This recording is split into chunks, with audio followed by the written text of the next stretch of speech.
जय माता दी दोस्तों, आने वाले करवा चौथ के लिए आपको ढेर सारी शुभकामनाएं।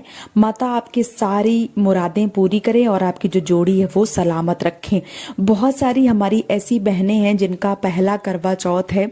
उन्होंने पहला करवा चौथ का जो व्रत है वो रखा है और उनको नहीं पता है कि जो व्रत है उसका पारण कैसे करना चाहिए, कैसे जो चीजें हैं वो चढ़ानी चाहिए, क्या करना चाहिए क्या नहीं करना चाहिए।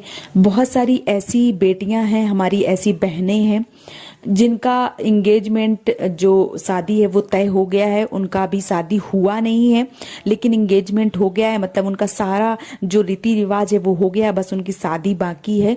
तो बहुत सारी ऐसी बहनें हैं जो शादी के पहले ही करवा चौथ का जो व्रत है वो रखना चाहती हैं। तो अगर आपका सारा कार्यक्रम हो गया है, बस शादी रह गई है, तो अगर आप रखना चाहते हैं तो आप करवा चौथ का जो व्रत है वो रख सकते हैं। लेकिन बहुत सारी हमारी ऐसी बहनें हैं जिनका अभी पहला करवा चौथ है, मतलब अभी शादी हुई है और उनका पहला करवा चौथ है, तो उनको समझ में नहीं आता है कि जो करवा चौथ की पूजा है वो कैसे करनी चाहिए।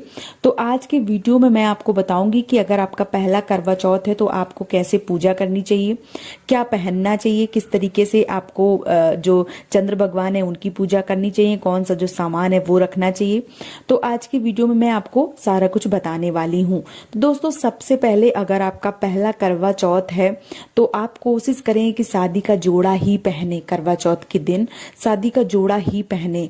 अगर आपके पास शादी का जोड़ा नहीं है, क्योंकि बहुत सारी ऐसी हमारी माताएं बहनें होती हैं, कई कारण बस उनके पास शादी का जो जोड़ा है वो नहीं होता है। ऐसे में अगर आपके पास जो एक चुनरी होती है जो शादी में उड़ाई जाती है, आप वो चुनरी भी ले सकती हैं। और अगर आपके पास जोड़ा है तो जोड़ा पहन सकती हैं। अच्छा, बहुत सारे लोगों के ये भी प्रश्न आते हैं कि हमारे पास ना तो जोड़ा है ना हमारे पास चुनरी है, तब हम क्या करें। तो कोई भी आप लाल साड़ी पूजा में पहने। कोई ऐसे डार्क कलर की साड़ियां, जैसे मान लीजिए ब्लैक, ग्रीन, इस तरीके की साड़ियों का जो प्रयोग है वो बिल्कुल भी ना करें।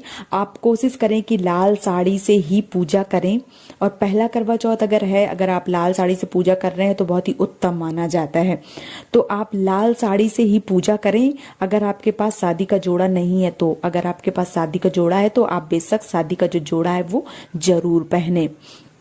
उसके बाद दोस्तों, सास की तरफ से एक सरगी दी जाती है। बहुत जगह इसका चलन है, बहुत जगह इसका चलन नहीं है। सरगी सास के द्वारा दिया गया एक भोज्य पदार्थ होता है जो सुबह 4 बजे उठकर खाया जाता है और वो सरगी कहलाता है। बहुत जगह इसका रीति रिवाज है, बहुत जगह नहीं है।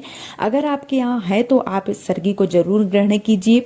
सरगी कोई जरूरी नहीं है कि आप करें, अगर आपके यहाँ रिवाज होता है तो जरूर करें। और सरगी का कोई पूजा में कोई ऐसा नहीं है कि कोई पूजा में भेद है, क्योंकि हमारा ऐसा होता है कि जब सूर्य भगवान निकलने से पहले ही दिन की जो दूसरे दिन की शुरुआत है वो नहीं होती है। हिंदू धर्म के अनुसार अगर सुबह हो जाती है, सूर्य भगवान आ जाते हैं, तो जो दिन है वो प्रारंभ हो जाता है। और 4 बजे जो, अगर वैसे तो मान लो कि 12 बजे रात से ही दिन दूसरा लग जाता है, लेकिन हिंदू धर्म के अनुसार सुबह 4 बजे तक जो हमारा दूसरा दिन है, मीन्स जैसे मान लीजिए कि आज मान लीजिए आज संडे है और सुबह अगर 4 बजे आप खा लेते हैं तो वो संडे में ही काउंट किया जाएगा हिंदू धर्म के अनुसार। वैसे 12 बजे के बाद दूसरा दिन लग जाता है। तो बहुत सारे लोग सुबह 4 बजे उठ के खा लेते हैं ताकि उनको भूख प्यास जो है वो पूरा दिन, क्योंकि निर्जला व्रत रखना पड़ता है, तो उनको भूख प्यास ना लगे, इस वजह से सरगी का जो सेवन है वो किया जाता है। अगर आपके यहाँ खाया जाता है तो आप इसको खा सकते हैं।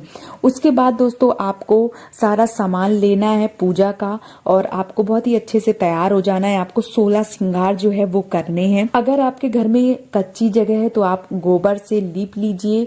गाय का गोबर मिल जाता है तो बहुत ही अच्छी बात है। और अगर आपका घर पक्का है तो आप वहां पे गंगा जल से शुद्ध कर लीजिए और उसमें जो अष्टदल कमल है, कलश है, वो सारा उस पे विराजमान कर लीजिए और कैलेंडर चिपका दीजिए। और माता गौरी, शंकर और भगवान जो गणेश है उनकी प्रतिमा जो है वो बना लीजिए, वहीं पे रख लीजिए। और वहां पे आपको एक चंद्र भगवान की जो प्रतिमा है वो बनानी पड़ेगी। वो आप ऐपन से बना सकते हैं। ऐपन मतलब जो चावल का आटा हल्दी डाल के उसका जो घोल है वो ऐपन होता है, तो आप उस ऐपन से चंद्रमा भगवान का जो मूर्ति है वो आप बना सकते हैं। उस तरीके से आप बना लीजिए और आपको उस पे पूरा जो पूजा विधि है वो करना है।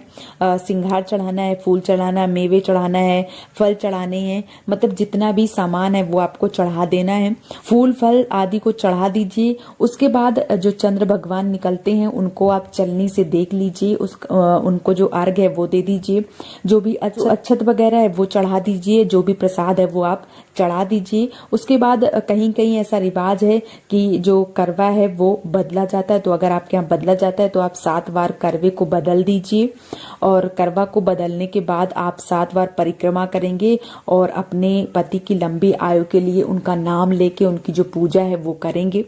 सारी पूजा विधि हो जाने के बाद आप अपने पति का जो चेहरा है वो भी छलनी से देखेंगी और जितना भी पूजन विधि है वो आप अपने पति की भी पूजन विधि करेंगी, उनको दक्षिणा देंगी और वापस में आपको भी दक्षिणा जो है वो दी जाती है। तो दोस्तों आप जैसे मैंने बता दिया इस तरीके से आपको जो पूजा विधि है वो कर लेना है और आपको इन सारी चीजों का ध्यान रखना है। और करवा चौथ का जो व्रत है वो एकदम से खुश होकर करना है, किसी को बुरा नहीं बोलना है, किसी के बारे में बुरा नहीं सोचना है। और जो आपकी करवा चौथ है वो बहुत ही शुभ हो, बहुत ही मंगलकारी हो एंड आप अखंड सौभाग्यवती हो। एंड करवा चौथ की आपको ढेर सारी शुभकामनाएं।